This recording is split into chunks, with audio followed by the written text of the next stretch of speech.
and Curtis and Maine Mendoza exchanged words on Instagram. Why? Read this here.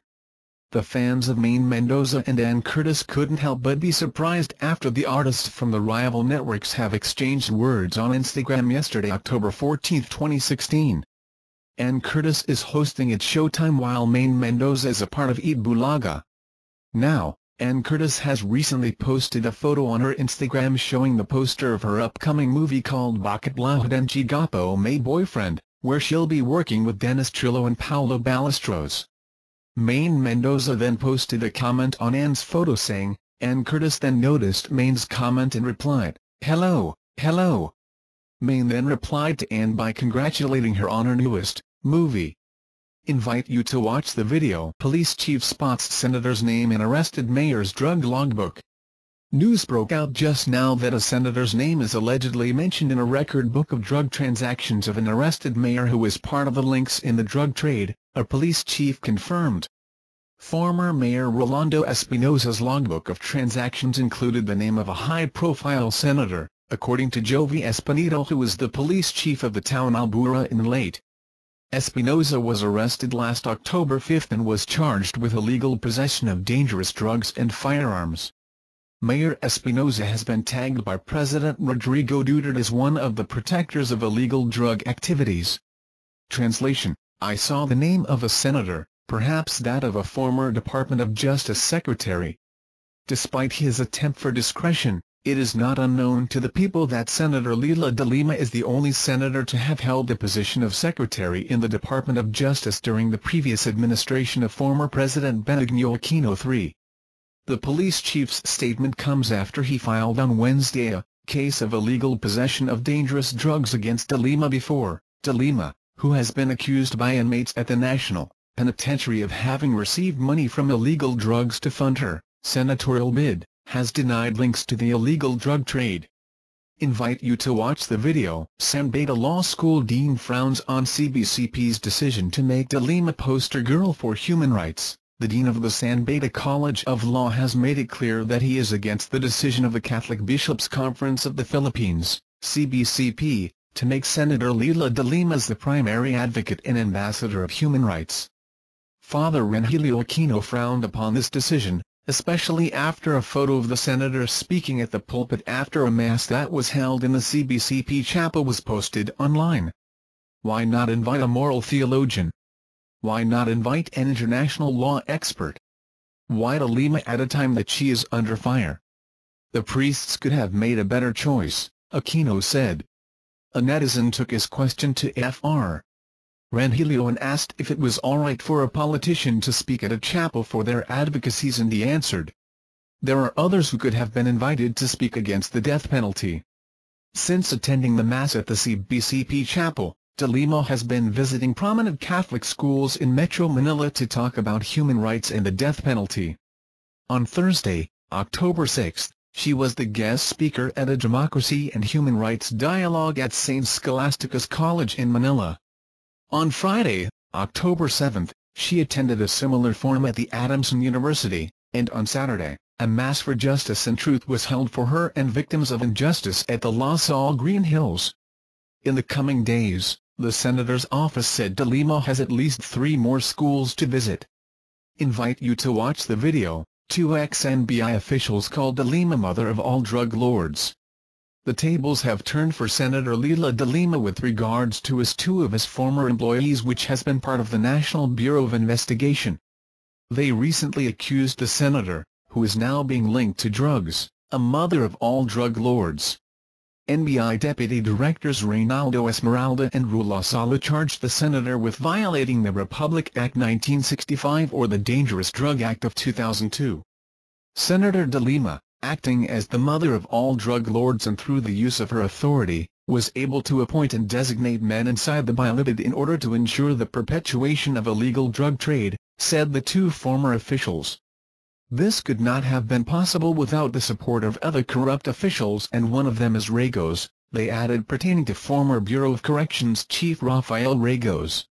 It can be recalled that both of the 2 officials were relieved of their duties by former President Benigno Aquino III upon the recommendation of then Justice Secretary Leila de Lima. However, De Lima continues to vehemently deny all these accusations, noting that it was her who conducted surprise raids inside the National Penitentiary leading to the discovery of the illegal drug trade, and the luxurious life of the high-profile inmates. But Justice Secretary Vitaliano Aguirre isn't backing down.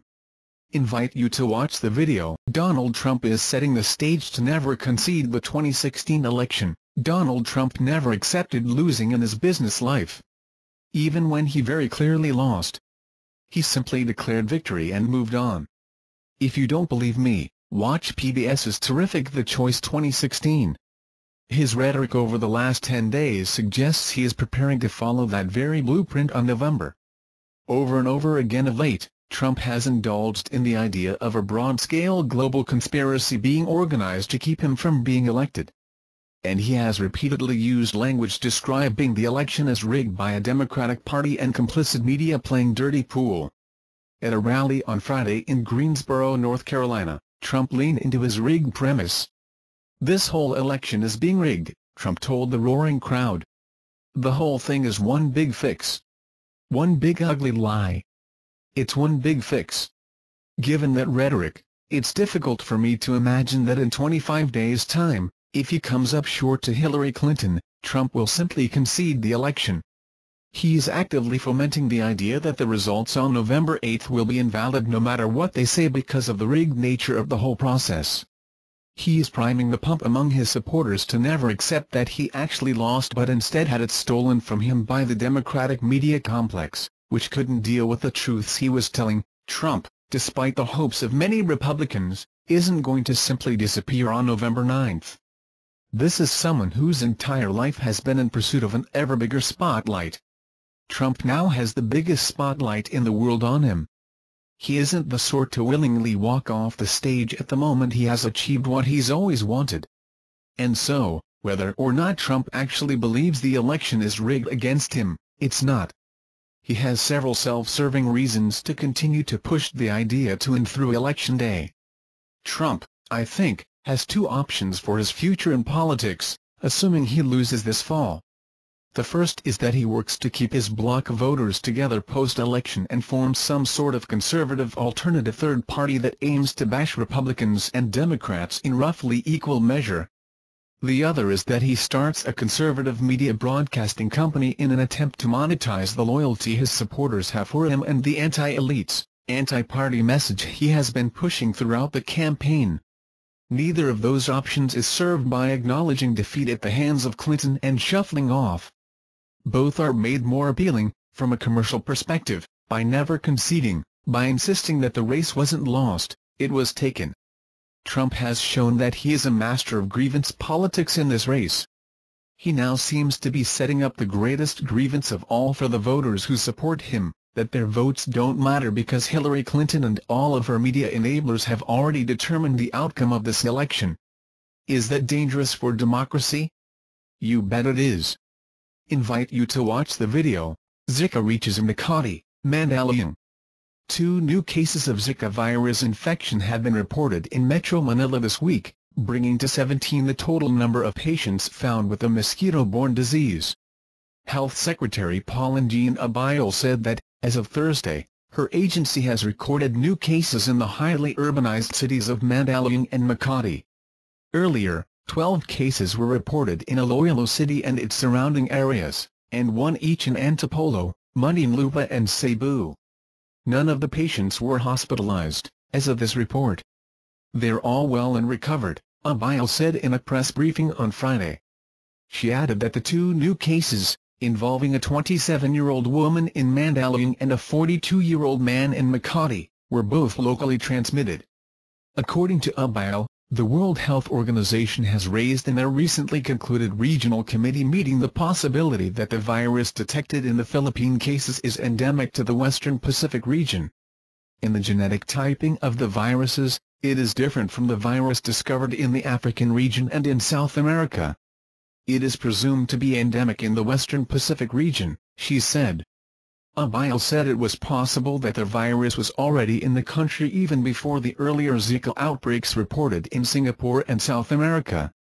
"We're still trying to confirm if this particular virus was already circulating in the Philippines," but we have not done tests for it before. We only tested when the outbreak in South America was reported globally, she said. To ensure that mosquito-borne diseases, such as Zika, dengue and chikungunya, will not spread especially this rainy season, Abiel reminded the public to use the 4S approach recommended by the Department of Health. As she put it, 4S means, search and destroy for mosquito breeding grounds. Cell protection against mosquito bites. Seek early consultation. And say yes to fogging only when there's a clustering of cases. Bringing down the mosquito population is the best strategy to prevent dengue, Zika and chikungunya infections, the DOH chief stressed. Thank you for watching videos. You remember the likes and comments below. Thanks.